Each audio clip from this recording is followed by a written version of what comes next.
fucked up, little man. You're so fucked up. And wait a second. The protagonist in this game is actually named. Okay, we gotta find another joke. Can it? This one's not gonna work.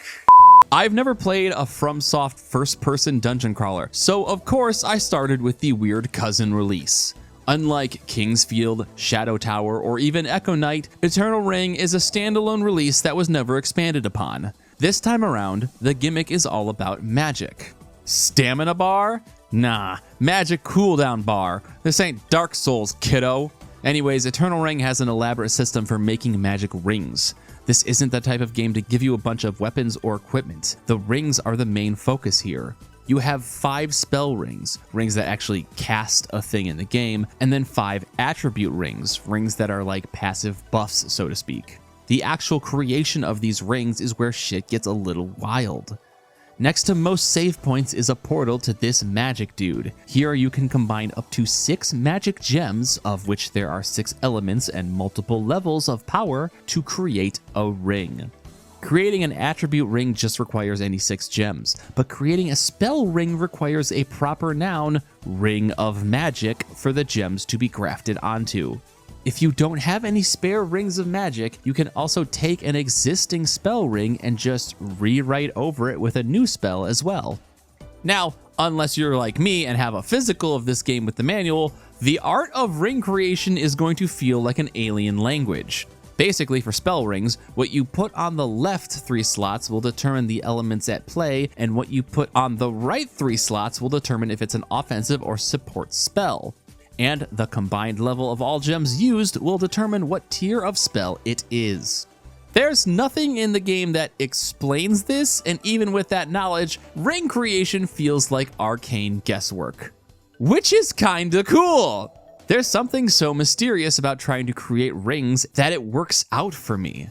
Magic gems are common drops on every enemy in the game, so by the time you see a save point with a teleporter, you feel like a mad scientist just trying to make shit via experimentation.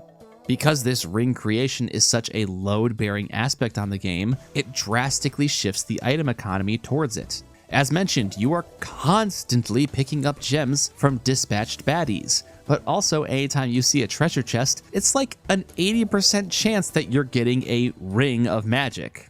Which is dope because that's a new experiment you get to craft with. But if you come to From Games for finding all sorts of new gear or items, well, that sense of discovery has been shifted to ring creation instead. The ring creation system is by no means the only part of this game that is arcane and obtuse. Unlike other From first-person crawlers, Eternal Ring seems quite linear. There were only a couple times where I could think of a branching path I saw, and there isn't really a way to backtrack to explore what you missed. In fact, there's a couple story moments where I am displaced into a new area with no means of going back, which feels deeply at odds with the type of exploration and interconnectedness people look for in these games. There is also this confounding day-night cycle because the game is tracking how many days you have been on this island.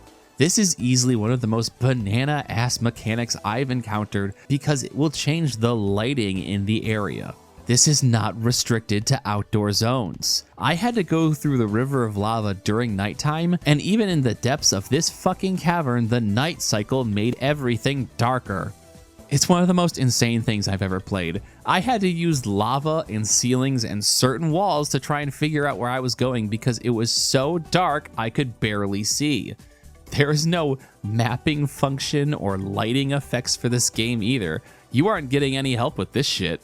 I don't have a clue about what this changes or even if it has any significant effect on the game, but stumbling through a cave in turbo darkness is something buck wild I doubt I will ever forget.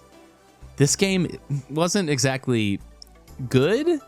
Once you get outside the magic system, the rest of the game feels very flat. With this being a PS2 launch title for both Japan and America, a lot of the graphical advancements feel very dated to the rest of the platform. Especially in these dungeons with impressive texture mapping that end up repeating themselves into becoming confusing and nondescript. Combat is mostly fine because of the magic system, but on occasion it feels chunky and poorly relaying back to the player if they are really doing all that effectively. Like, sometimes it feels akin to guesswork trying to understand if your magic is doing normal damage, less damage because the enemy has resistance to it, or more damage because it is the enemy's weakness. It's not like this game plays like shit, but it does play like there is a bit more of a stank on it than you would prefer. Eternal Ring has that certain aura to it. I don't want to say charm because that feels a little too positive, and I don't want to say vibe because that's a descriptor that's been played out and bordering on meaningless, but I think aura is just neutral enough to describe why someone would play Eternal Ring. It lacks the curious exploration, the memorable encounters, the engaging bosses, honestly a fair amount of things you would want to see from a FromSoft game, but it still has that cryptic feeling that From games love to play in. If you have been deep in the trenches with a lot of other FromSoft releases in this caliber, I think it's more than likely you walk away from Eternal Ring much, much cooler. But for someone like me, this felt like an acceptable way to enter this side of their catalog.